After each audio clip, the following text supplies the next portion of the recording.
ముఖ్యమంత్రి గారు మీరు అభివృద్ధి కార్యక్రమాలను మేము అనుకున్నాం, మీరు రావాలని మేము అనుకున్నాం. మీకు 100% ఓట్లు వేశారు. మీరు రావాలని మేము అనుకుంటే మీరు ఈ ఆటో కార్మికులు పోవాలని మీరు అనుకుంటున్నారు. ఇది న్యాయం కాదు. మా కుటుంబాలు రోడ్లు పడతాయి, మా పిల్లల చదువులు ఎలా సాగుతాయి, మా తల్లిదండ్రుల ఆరోగ్య పరిస్థితులు బాగాలేదు, మా ఆరోగ్య పరిస్థితులు బాగాలేదు. ఈ ఆటో మీద మేము 100% ఈ ఆటో మీద మా జీవనం సాగుతుంది. మేము ఆటో కొన్నామంటే 100% ఫైనాన్సే. రోజువారీ టెండర్లు ఇతరత్ర ఆర్థిక ఇబ్బందులతో మేము ఉన్నాం. మీరు అందరికీ అన్ని పథకాలు ఇచ్చారు, మాకేమి ఇచ్చారు? చేతికి ఉరితాళ్ళు ఇచ్చి మమ్మల్ని ఉరేసేదానికి మీరు సిద్ధంగా ఉన్నారు. ఇది న్యాయం కాదు.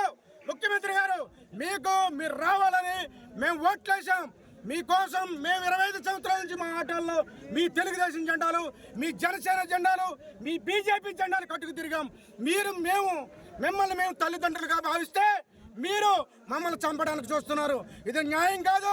ఇది పునరాలోచించాలి. మాకు తగిన న్యాయం చేయాలి. మాకు ప్రత్యామ్నాయం ఉపాధి చూపించాలి. ఇక్కడ వచ్చినట్టు ప్రతి ఒక్కరికి మీరందరూ తెలుసుకోవాల్సిన విషయం ఏంటంటే, దీని గురించి ప్రెసిడెంట్ గారు మాట్లాడతారు, తదుపరి కార్యాచరణ ఆయన చెబుతారు. కాబట్టి అందరూ ఆయన మాట మీద ఉండి భవిష్యత్తు కార్యాచరణ ఆయన చెప్తారు. ఎదరికెళ్దాం.